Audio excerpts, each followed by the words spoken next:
It's an honor to be with you all. Some of you I know. I actually went to college down the road. I don't know where my direction is, but in Fullerton, at Hope International and Cal State Fullerton. And so some of my friends are here. Sarah French, who is on staff at Beach Point. She was in my wedding, and my wife was in her wedding. So there's just a lot of like great, just feeling, just being here, and just even that worship moment, just to stand in the back and see a bunch of pastors with their hands open, to hear even some of those words that were called out, defender, healer. I think this is a really interesting time for ministry. I don't know if you've sensed this, but I think for many people, whether it's the rise and fall of Mars Hill podcast, whether it's what transpired at Willow, whether it feels like every moment that a new study comes out from Barna or somebody else of the Great Resignation, or pastors that are exhausted, it feels like right now, where there used to be some sense of respect and excitement and joy within the local church that we get to do this, just doesn't feel like it's that anymore. The more pastors I talk with, they feel tired, exhausted. I think are having to kind of really wrestle with some of the stuff that's been underneath the surface. As you've dealt with families that you baptized, transferring to a church down the street, and they didn't tell you. You just recognized that they weren't there, and then you heard about it from another couple in your small group. You know, all of these stories, and I think for many of us, we haven't known where to place this. And I think this has been so incredibly unique. And I'll also say this: I have never had more hope in the church before. And here's why. It was 2017. I got invited to go to the Vatican, which I don't know how I got that invitation, but I get to go to the Vatican to meet Pope Francis, and I don't know what you bring a pope. I'd never done that before. I was like, do you bring like a candle? Do you bring like a Bible? I'm like, I have no idea. So I started doing some research on Pope Francis, and I'm like, oh, you know what's fascinating? Like, he comes from the Jesuit order. I was like, wow, Jesuit order. Okay, I like the Jesuit order. Okay. So I started doing some research on the Jesuit order, and then I'm like, oh, you know what's amazing? Chris Bryant was a Chicago Cub. He's no longer, but was a Chicago Cub. Went to a Jesuit university in San Diego. So I thought to myself, you know what? I bring the Pope. I'm going to bring him a Cubs jersey. And so I'm standing there, and I'm watching with all these other people who brought actual gifts that mean something. I bring this jersey, and I was like, yeah, you probably don't have one of these. And this is what Pope Francis says to me: would you like me to bless it? Thinking that he was going to bless this jersey and I was going to bring it back to Chicago. And I was like, no, it's okay. But before he leaves, though, he looks at me and he says, preach. Preach. Don't stop preaching the gospel. The world needs Jesus. Don't stop preaching. I recorded it on my phone. And there are these moments where I just go back and I was like, he had no idea. He was just kind of going through this group, and he just looks at me and just says this. It was so fascinating because I have this moment, and the night before this, I'm sitting with Pope Francis's social media guy, which is just crazy that he is a social media guy, but that's the world we live in. But he's a Catholic historian. And he sits here with me at this nice restaurant, and there's a group of us, and he just simply says, hey, are there any questions you guys have about the Catholic Church? A bunch of evangelical, denominational like leaders from around the country, around the world, and we're with him, and nobody wants to ask anything. So I'm like, I'll be dumb enough to ask a question. And so I'm like, hey, there was a show on Showtime called Borgia. And Borgia was a pope, but he had like kids. And he seemed to be a really, really bad dude. he like killed people, and it seems like he bought the role of pope and like abused power and was like driven by sex and money and narcissism. And this is before any of like the church kind of fallings was happening. I know nothing. I'm literally just asked this question, and I'm like, I think you've had some really, really great examples of the role of pope who've had character, but you've also had a number of people that you probably want to erase, right, from like the history books. And he said one of the most fascinating things to me. He said, you're right. You're right. We've had some incredible popes, some amazing men who have really upheld the values. And we've had some ones that have been pretty bad. But I will tell you this, every time we have had a pope that has drifted far from the call, what has come out of that has been a new order. So the Jesuit order came out of Borgia.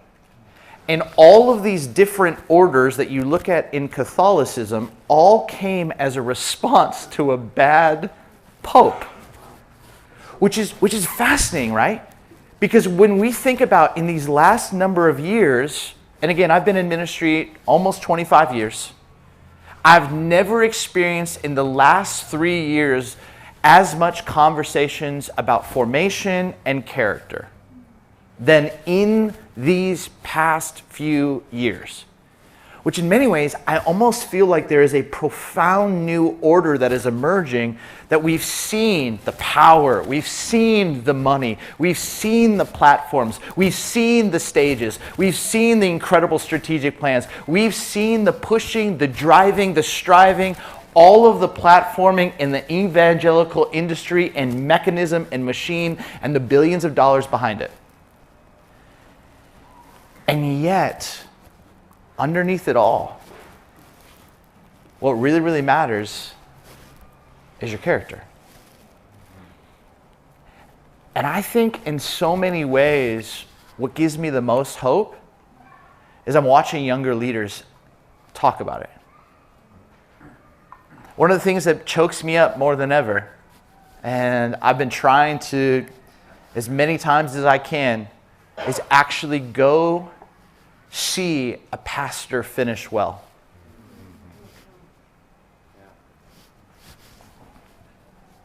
Because it's rare these days. It's rare these days. And some of you know a little bit about my story, but you know, I found myself as kind of one of the two that were going to be taking the baton at Willow, and I was excited. I love Chicago. My family and I were moving back there in a few weeks. I love Chicago. I love the Midwest. I love the Cubs. I love Big Ten football. Like, I got the people.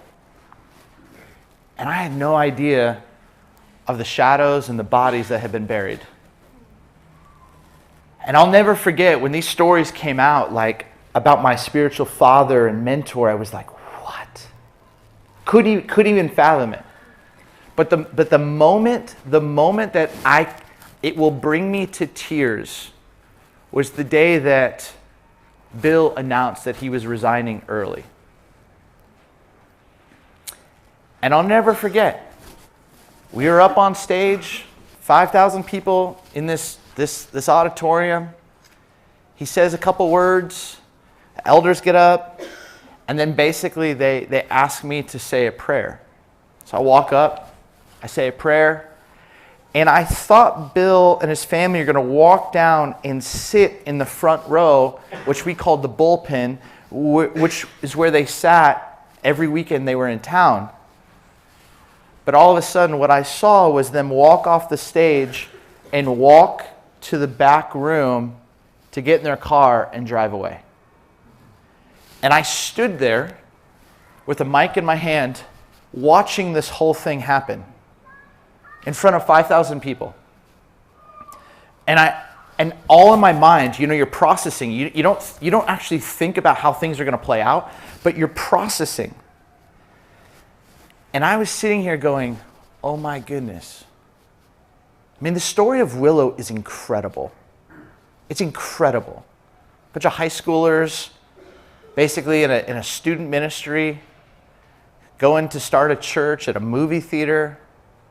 The thing that you could show up to that facility today, and it's 990,000 square feet, just the main campus.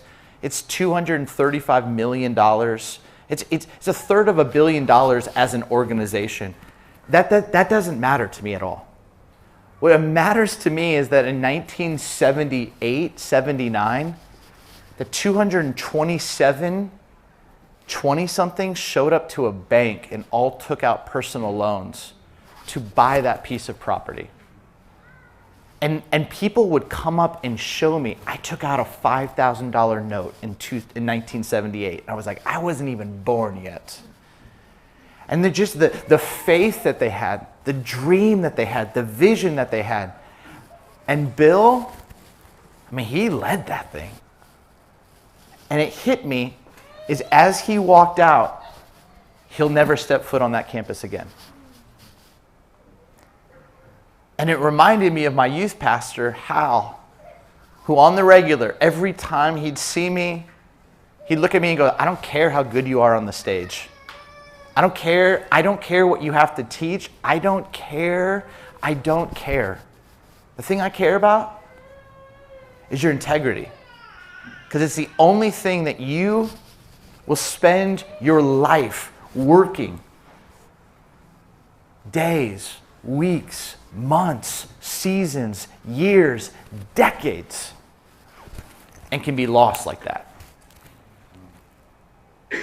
And so you find yourself now in a season where I get done preaching, and it's like, as I walk to the car, a spiritual practice where I just simply say, I'm 1 weekend closer to finishing well. 1 weekend closer to finishing well. 1 weekend closer. And so what I'd love to do today is I have so much hope, but I also think the whole understanding of the craft of communication and our character has radically transformed. And it could be from 1,000 different reasons and outlooks due to social media, towards just the kind of unique season that we're in and cultural moment. But I just want to go back, and I want to spend time just kind of unpacking this. And then I want to talk a little bit about formation. And then also I want to give time for you guys to ask questions. I'm an open book. I'll be as honest and transparent. For me, these kinds of conversations mean so much. I grew up in Ventura County, went to college in Orange County. I love California. What you all are doing matters. But I don't care how great you are on a stage. I care that my son can look at a woman or a man and say, they mean what they say and they say what they mean. That my son and my daughter can look at someone and say, man, that person, I see Christ at work in them. That would inspire and compel and propel them. So if you have a Bible, turn with me. We're going to start with the most unlikely disciple. I'm a Bible teacher, so some of you are like, man, I was looking for content. I just start with the text. It's everything to me. And I think when you get to the story of Timothy, he's the most unlikely disciple. We know in 2 Timothy, he's got his grandma and his mom, Lois and Eunice, which are just great names. And what's amazing is like they were people who kind of demonstrated the story of God. But because Timothy's father wasn't Jewish, Timothy couldn't roll into synagogue. He couldn't follow a rabbi. He could not be a talmidim, a disciple, an apprentice of a rabbi. He wasn't even circumcised. So you have to imagine the chutzpah when you get to the book of Acts that this kid had to roll up one day to Paul and begin to ask him questions. And I imagine Paul, he had gone through this kind of conversion within himself. I'm not talking Acts 9, Saul to Paul, or Acts 13. I'm talking this kind of move from just planting churches to even getting back to Matthew 28 to actually making disciples. And he was looking for talmidim. He was looking for disciples. And so he has this amazing conversation, and we know that he wants to bring Timothy with him. I guarantee you, though, some Jewish leaders were like, hey, I love your heart. I love his heart, but Paul, I just need you. I want to protect your brand. I want to protect your ministry. This kid's a mamzer, which means like he's basically one parent's Jewish, one parent's not. He's not like of proper birth. And Paul does something so beautiful. He basically says, hey, I'm going to make this kid my spiritual son. I'll be his spiritual father. Then awkwardly circumcises him, but like that happens. But basically saying, I'm going to be this guy, his spiritual father. And what's incredible is it really embodies the truth of Galatians. No difference between male or female, Jew or Gentile, slave or free person. We're all one in Christ. And he embodies it. When you get to like 1st and 2nd Timothy, you have to understand that Paul is like taking this whole concept of like the most unlikely disciple, and I'm going to hand over the city of Ephesus.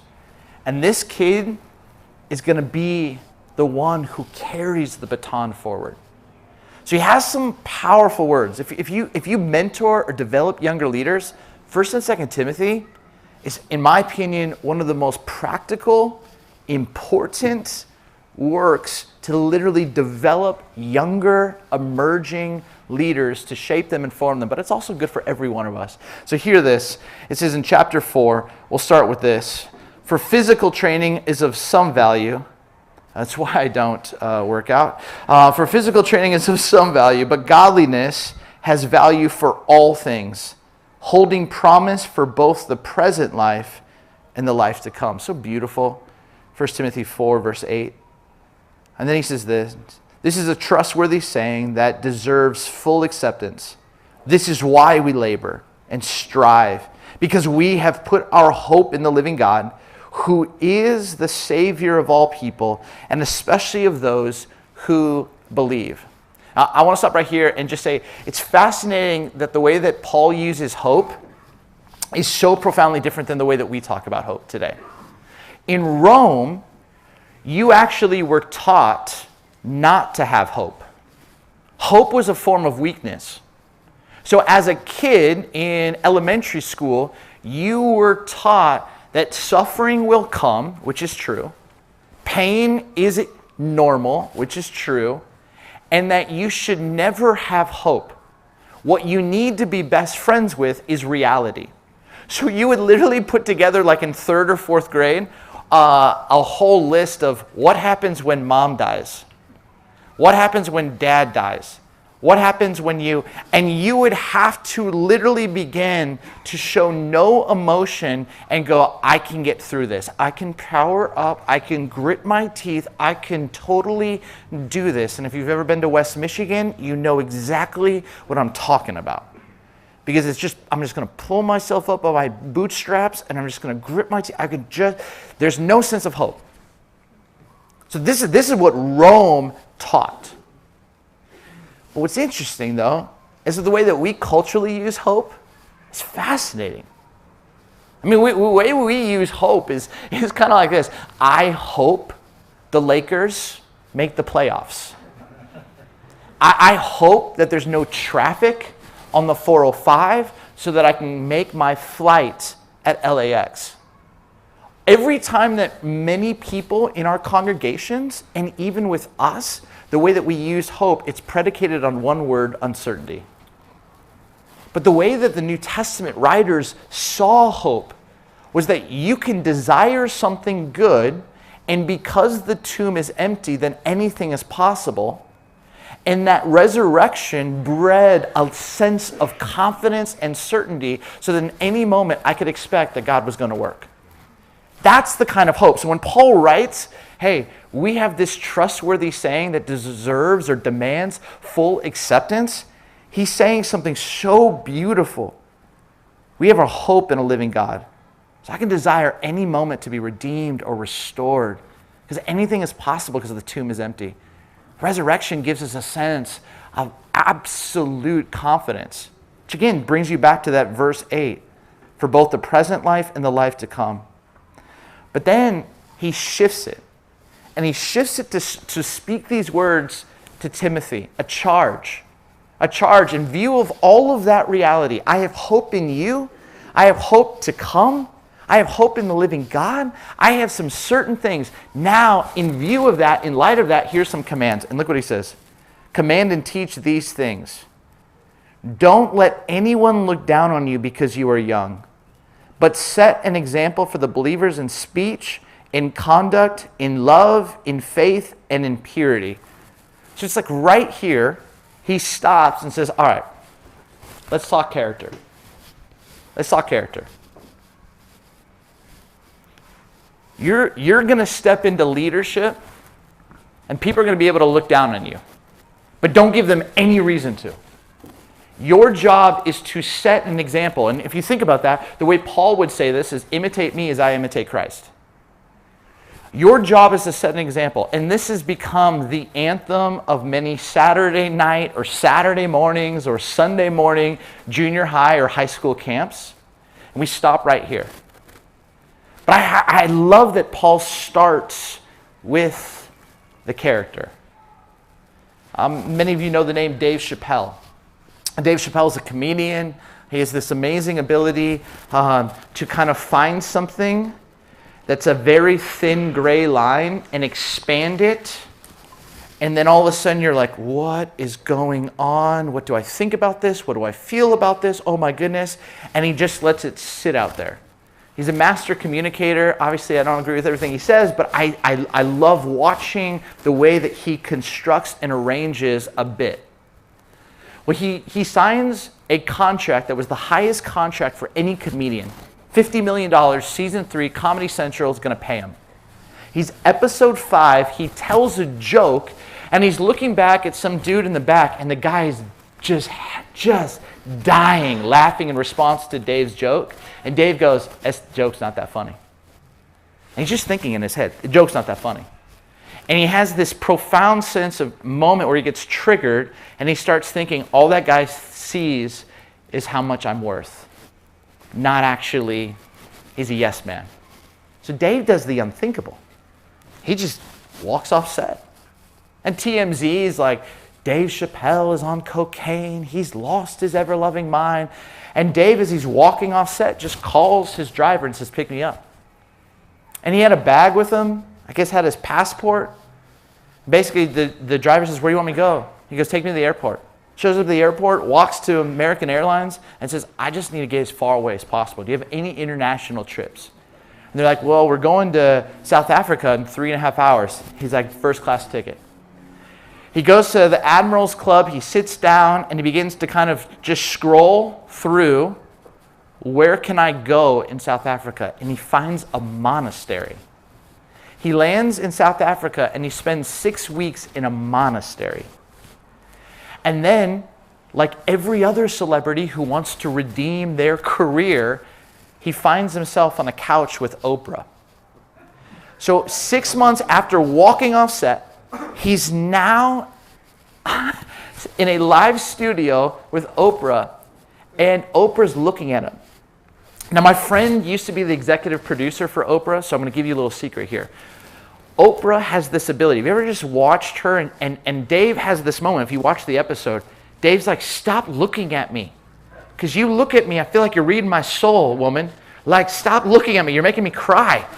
But what's amazing is Oprah she's Myers-Briggs trained, and her executive producer team, their bonuses are predicated within 45 seconds, I believe. They have to be able to identify a guess Myers-Briggs so that Oprah knows the questions to ask that person. So if a person's like an ENFP, she knows what questions to ask. If this person's an ISTJ, she knows what questions to ask. And in real time, Oprah is going, nope, they got it wrong. So my friend, who was the executive producer for Oprah, she said the best year I ever did, I got 96% correct. So I got 96% of my bonus from Oprah. It's just amazing. So in this moment, Oprah's looking at Dave and goes, Dave, why'd you do it? Why'd you do it? Why'd you just bail? Why'd you just walk out? Why? And he said this line. Because success can take you places that character cannot sustain you. Dave Chappelle, success can take you places that character cannot sustain you. And this is what we're experiencing. We are experiencing a world that wants to platform the next young kid. We watch Kanye come to faith and everybody wants to bring him on stage. And a lot of us were sitting back here going, that's a train wreck waiting to happen. It's amazing that when Saul gets baptized, he doesn't speak a word for 3 years in front of people. He goes and he learns and he develops and he has some stuff, just have to be worked.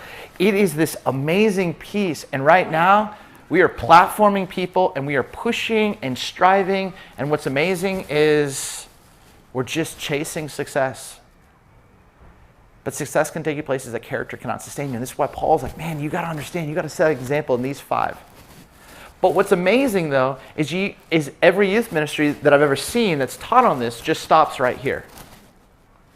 But that's not where Paul stops. Paul says it's not just setting an example in your character. I'm actually commanding you to kind of see yourself as God sees you. Look what it continues to say. Until I come, devote yourself to the public reading of Scripture, to preaching, and to teaching. Do not neglect your gift, which was given to you through prophecy when the body of elders laid their hands on you.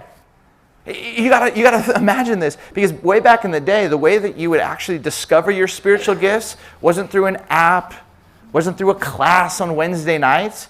It was through local elders putting their hands on you, praying, having a moment of just discerning and receiving and calling out the gift.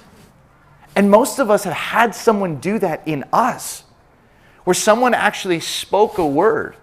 And this is, when we use the word encourage, you know what that word literally means is when someone actually sees the imago Dei, sees the spiritual gift, and has the ability to kind of call that out. Call that out, and you don't believe it, but they call it out and they go, this is who you are. And because she or he said it, it actually gives you the courage to trust that it's true.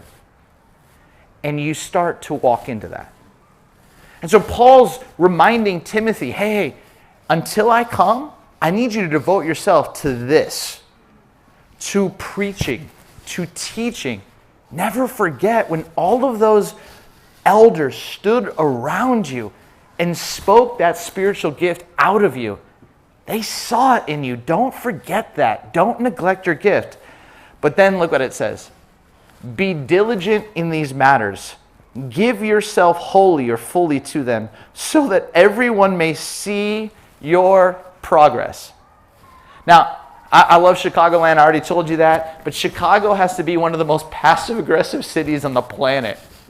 I don't know if you've ever experienced passive-aggressive people from your congregation. They're a real treat, man. They're real fun. I remember I got done preaching. It's probably like my 10th message at Willow. And we had like this little line down front for people to come to talk to the pastor. And I recognized the same theme kept happening. I got done, someone came up and they were like, hey, great job. That was a great message. And I felt good about that. I was like, hey, thanks so much. And before the words thanks so much could come out of their mouth, you know what they had to follow it up with? You've gotten so much better. Which made me always want to think, and I would think this in my brain is, well, maybe your heart got bigger to receive from other people than just your personal favorites. I never said that. I wanted to. I wanted to match their passive aggressiveness with my own personal passive aggressiveness. But I remember coming across this passage going, oh my goodness. What Paul's telling to Timothy is, hey, I want your character to lead the way. But don't neglect your gift. Don't neglect your craft. Don't neglect why you were put on this planet. Give yourself fully to this. Be diligent in these matters so that everyone may see your progress. Okay, real talk. Have you ever wondered why it's fascinating how many pastors plateau at the art of preaching and teaching in their 30s? Have you ever wondered why in the 40s and 50s, many pastors are just reteaching the stuff that they did? And there's other reasons, like, I got leadership, more responsibility, blah. But like, it's amazing the amount of resources we put into leadership. And again, I love leadership. I'll talk leadership all day. But the craft of communication, or the character, or the soul, this is stuff that we almost get to a certain job or a certain place and we're like, okay, a B- is great. I'm just going to roll this, but then just more stuff just keeps piling on and on and on. And I honestly think one of the reasons we don't lean more into our craft and actually excelling at our craft is because it's really, really vulnerable. And many, many pastors and communicators are profoundly insecure. And maybe another way to say that is profoundly codependent. I need people to like me. I just want to and to actually ask for help in communication, it seems like, oh no, how do I bring that to my board that I'm asking for help in communication? But did you all watch the Tiger Woods documentary on HBO? Any of you see that? Show of hands? Just me. Okay, cool. This story's gonna fly. Two things about Tiger Woods. One is they have all of this old footage of him as a kid. Unbelievable. This little just cute Eldrick from Anaheim Hills. And then in the back, kind of like where this playground is, there's a Winnebago. And that's what his dad would drive. And little Tiger would be just hitting, putting. And their Winnebago would be back there. What's crazy though, is that Tiger had a little like hitting coach pro from this little course that they would go. And they would go from this Winnebago, get in it, and they would drive to different courses. And Winnebago would be there, his hitting coach and his dad. And his dad was like super militant. Tiger, you gotta swing, you gotta work. It was all success, all working on your craft, all doing that. And midway through the day, where little Tiger is just hitting, his dad and the golf pro were picking up chicks and going into the Winnebago. And Tiger knew it but didn't know it, but knew it but didn't know it. Blows your mind when you see this. And then you see this old coach who had no idea the collateral damage and what that young kid was picking up. Be really, really frank, better way to say it is this. Kids are very perceptive. They're just crappy interpreters of reality. They can perceive something. It's the stories that they tell based on what they're perceiving that can lead them towards holiness or profound brokenness. And most who don't have a healthy tour guide, apprentice, or like a mentor, often are left to their own brain and mind to go, oh my goodness, it must be because of me. I must not be good enough. I must have messed up. That's not what I wanted to say about Tiger, but that just jumped to my brain. The second thing I want to tell you about Tiger around the craft, though, is this. If you go and you watch what he did to Phil Mickelson one year, it's unbelievable. Absolutely crushed Phil Mickelson. He wins the PGA Tour.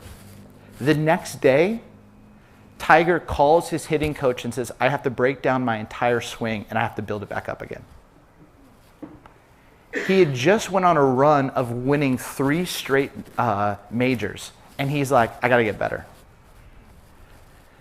And that, I feel like, for me, has been something when it comes to communication and when the whole kind of game of communication and preaching and teaching in this cultural moment, the methods that we once had The medium has fully changed. The message is more pertinent than ever. But if we're just coasting on what we learned in the 80s or the 90s or the aughts, the 2000s, like it's all changed. And there's a part right now where I think the work that we have to do is getting our character so strong. But who are the people that are helping to take your preaching to the next level? So that everyone can see your progress. And your congregation can be like, that word, that Holy Spirit word, the work that you put into that, it gave me something to be able to engage with my in-laws. It gave me something to embody for the marketplace. It gave me something to actually push me or challenge me or comfort me or remind me or rebuke me or convict me that somehow the way that you opened your heart, your mind, your life to in the prep was able to do this. And this is what Paul's trying to get Timothy to understand. And then he ends it with this, which I think is so beautiful. Watch your life, goes back to character, and doctrine closely. Watch your life. Because there's a thief that wants to steal, kill, and destroy. We all have shadow sides. We all have these areas in our heart, in our soul. We have these pain points that literally, if we don't watch our life, it's just going to be really, really tricky. I've had to kind of, in this last season, untangle some of the beauty that I learned at Willow and some of the really, really tricky pieces. I've had to untangle stuff in me. Growing up in Ventura County, Camarillo, city of 63,000, 72 degrees, strawberry fields forever, Volvos and soccer moms, minimal diversity. Ronald Reagan was the hero.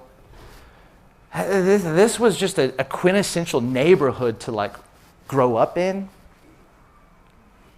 But the pressure to achieve, the pressure to get closer to the water, the pressure to make it, it wasn't ever said, but it was something I perceived and interpreted. And all of a sudden, I got into ministry and opportunities started to come.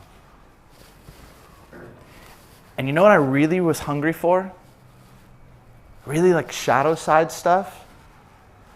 Was significance, security, and ease. And that's been something that is wrecked me.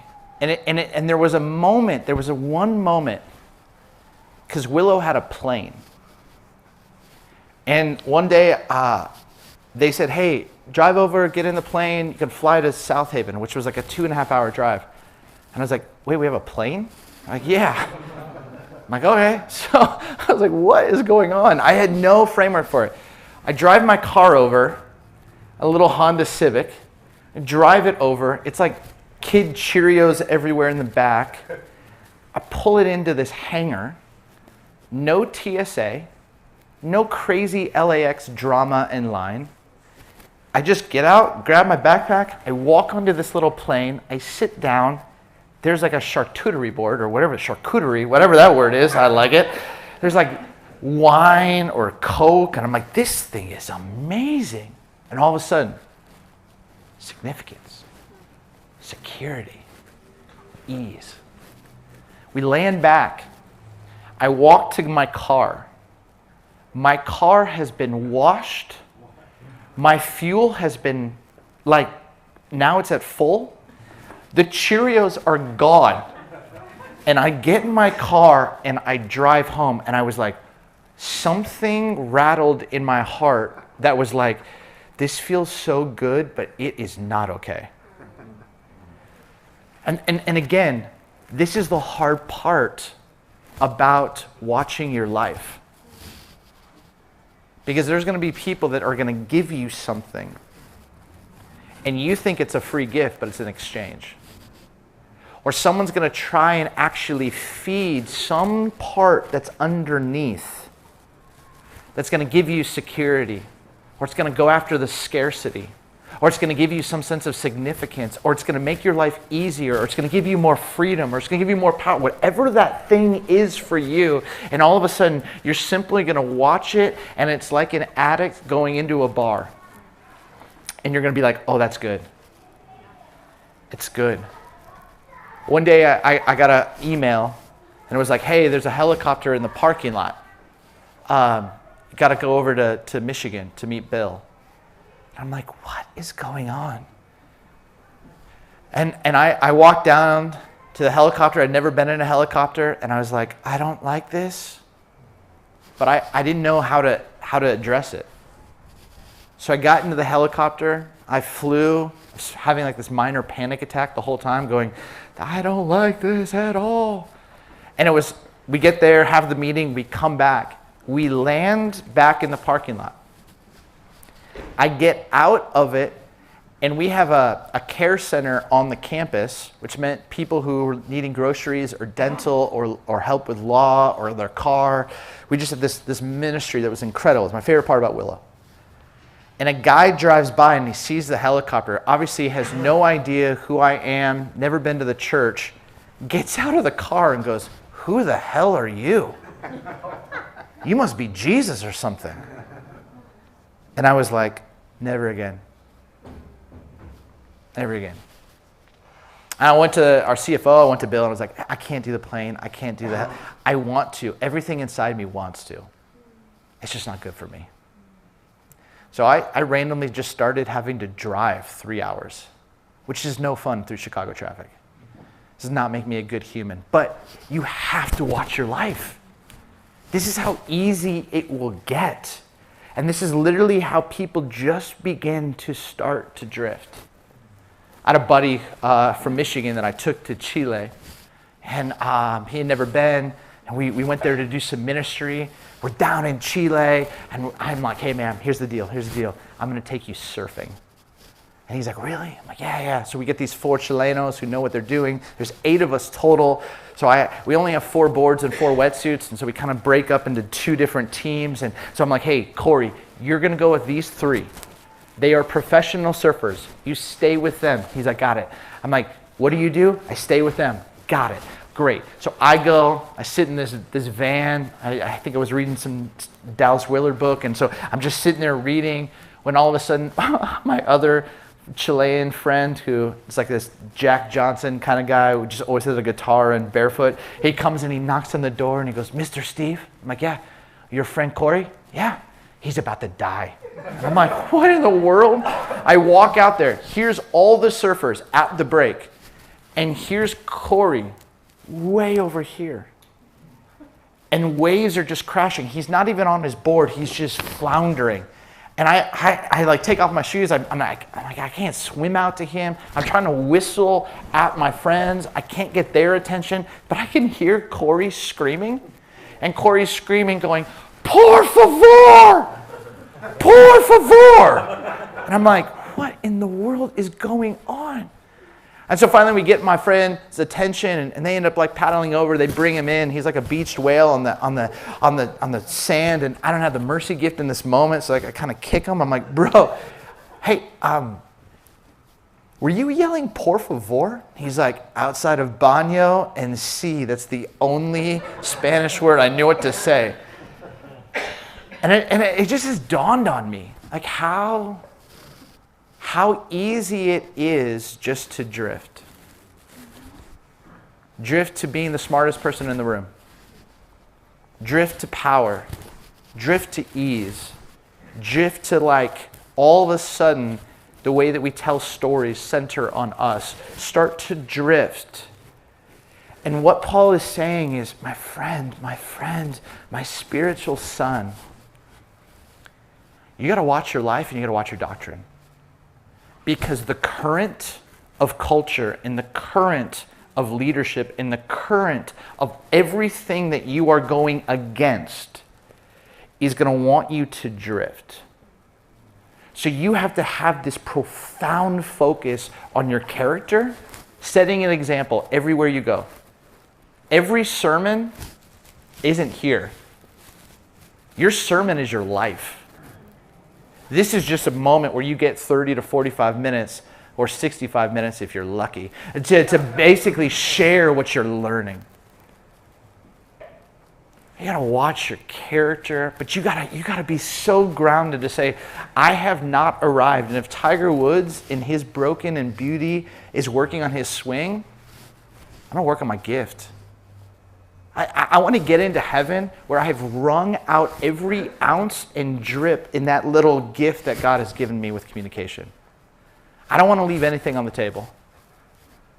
We all know this when we look at quarterbacks and like all of the potential in the world, but somehow they just didn't put the work in.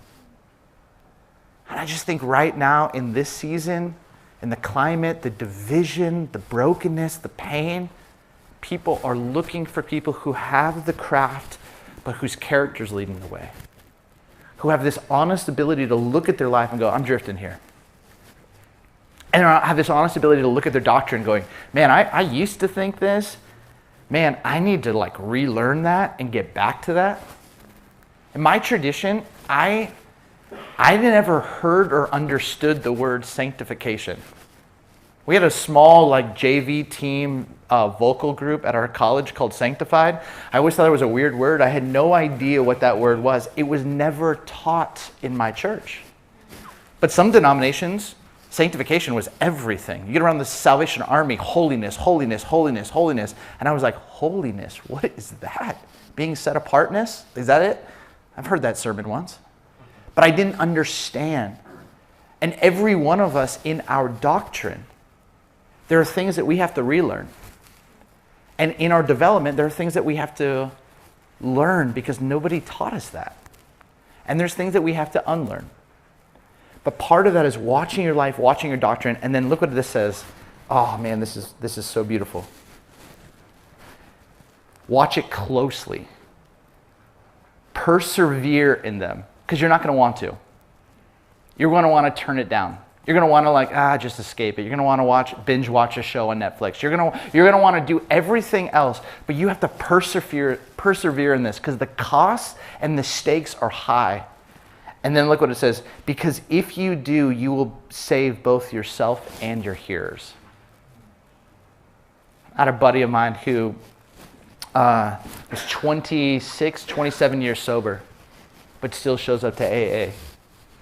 And I don't know if you're like me, but you sometimes can maybe ask someone a question that you think is a genuine question, and it just hits different to them. But I was like, why do you still go after 26, 27 years of sobriety? And he said this amazing line to me. He says, I still go because every time I show up, there's a 24-year-old kid who's coming for the first time. There's a 37 mother of 3 coming for the first time. There's a 60-year-old who's being honest with their quiet addiction for 40-some years. And I have this profound belief, if we make it, then I make it. And I was like, man, if we make it, then I make it. And so for me, just in this first session, I want to just stress your character. I want to stress the importance of your craft. You've been gifted. You have the gift of communication or leadership or preaching, whatever that is, but don't neglect that gift. And watch it so closely. Watch it so closely. And I want to end this first session just with a prayer. And my grandfather was a multi-star general. He's buried at West Point. And if you're familiar with West Point, you might know that in the 1920s, a chaplain entered into the university or the academy and basically offered up a prayer. And every cadet memorized this prayer. Every cadet knew this prayer. It was what they carried into World War II. It was what they carried in the Korean War. It's what they carried as they walked the halls and the campus. It's what they carried as they traveled. But it was something that bound the cadets, the soldiers, together. So I want to just read this over you, because for me, there's a few of these lines that I think are exactly what Paul is speaking. He says this, "O God, our Father, thou searcher of human hearts, Help us to draw near to thee in sincerity and truth. May our religion be filled with gladness, and may our worship of thee be natural. Strengthen and increase our admiration for honest dealing and clean thinking, and suffer not our hatred of hypocrisy and pretense ever to diminish. Encourage us in our endeavor to live above the common level of life. Make us to choose the harder right instead of the easier wrong, and never to be content with a half-truth when the whole can be won. Endow us with courage that is born of loyalty to all that is noble and worthy, that scorns to compromise with vice and injustice, and knows no fear when truth and right are in jeopardy. Guard us against flippancy and irreverence in the sacred things of life. Grant us new ties of friendship and new opportunities of service. Kindle our hearts in fellowship with those of a cheerful countenance, and soften our hearts with sympathy for those who sorrow and suffer. My friends, more than ever, my simple prayer is that we would choose the harder right over the easier wrong. And the moments that you watch your life, and actually have the courage to deal with that, you have no idea what it's preparing you for. You look at the life of David. David doesn't just walk up one day and goes, this seems like fun. I want to go fight a giant today. He sees a whole nation of men who are scared on the sidelines. But somehow David looks at Saul and goes, this is nothing. And Saul's like, why? Oh, I've been a shepherd. And I fought off a bear. I fought off the lions. I fought off the Packers. I fought off the Vikings. Like when nobody was looking, I took them all down. God protected me. God will do the same. What is David saying there? David's saying, when nobody was watching, I could have just let that bear get that lamb. I could have let that lion get that lamb. But what it was preparation for what he didn't even know God had in store for him. Same thing was true with Joshua. Joshua, we meet in Exodus, and he doesn't want to leave the tent of meeting. It's like, I want the presence of God. I want the presence of God. And then when the spies go out for 40 days, there's only 2 who speak up and say, we can take that. And everyone else is like, we're grasshoppers in the eyes of giants. And Caleb and Joshua are the 2 who go, no. No, we can do this. If God is for us, we can do this. We can do this. And so when Moses has to think about a successor, he's looking at a whole line of people, and he goes, there's probably only 2, Caleb and Joshua. Why? Because when nobody was looking, or when it would have been easier to live below the common level of life, or when it would have been easier to choose the lesser wrong, these 2 watched their life.